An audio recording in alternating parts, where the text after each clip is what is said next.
ఫిబ్రవరి 15. నీ ఆహారమును నీళ్ల మీద వేయుము, చాలా దినములైన తర్వాత అది నీకు కనబడును. ప్రసంగి 11:1. ఇక్కడ ఆహారము అనేది ఊహాత్మకంగా ధాన్యాన్ని సూచిస్తుంది. ఐగుప్తులో వరద ప్రాంతాల్లో విత్తనాలు చల్లారు. నీరు తగ్గినప్పుడు పంట పెరిగింది, కానీ అది వెంటనే జరగలేదు. పంట చాలా రోజుల తర్వాత వచ్చింది. ఈరోజు మనం తక్షణ ఫలితాలు కోరుకునే ఇన్స్టంట్ సమాజంలో నివసిస్తున్నాం, మరియు మనకు తక్షణ ఫలితాలు కావాలి. మనకు ఇన్స్టంట్ కూరలు, ఇన్స్టంట్ టీ కాఫీలు, ఇన్స్టంట్ సూపులు మరియు ఇన్స్టంట్ అల్పాహారాలు ఉన్నాయి. అలాగే మనకు బ్యాంకులో ఇన్స్టంట్ అప్పులు మరియు టీవీలో ఇన్స్టంట్ రీప్లేలు ఉన్నాయి.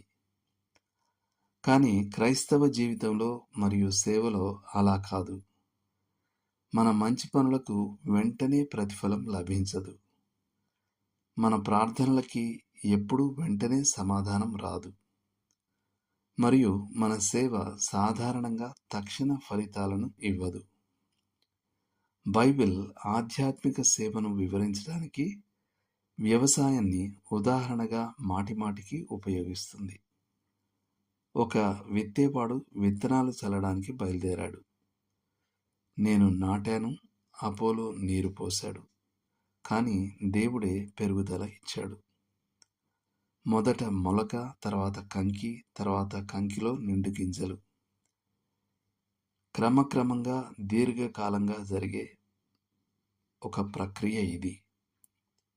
సొరకాయ ఓక్ చెట్టు కంటే వేగంగా పెరుగుతుంది, కానీ దానికి కూడా సమయం పడుతుంది.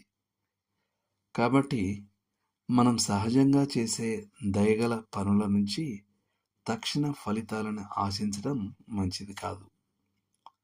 ప్రార్థనకి తక్షణ జవాబును ఆశించడం తెలివి తక్కువతనం. ఒక వ్యక్తి సువార్తను మొదటిసారి విన్నప్పుడు వెంటనే నిర్ణయం కోసం ఒత్తిడి చేయడం అవివేకం. నిజానికి సాధారణ అనుభవం ఏంటంటే, చాలా కాలం వరకు అలుపు లేకుండా ఇవ్వడం, ప్రార్థించడం, సేవ చేయడం. మీ కష్టం ప్రభువునందు వ్యర్థం కాదనే నమ్మకంతో మీరు అలా చేస్తారు. కొంత సమయం తర్వాత మీకు ఫలితాలు కనిపిస్తాయి. మిమ్మల్ని గర్వంతో ఉబ్బించేంత కాదు, కానీ మిమ్మల్ని కొనసాగించడానికి ప్రోత్సహించేంత. మన కృషి యొక్క పూర్తి ఫలితాలు మనం పరలోకం చేరుకునే వరకు తెలియవు.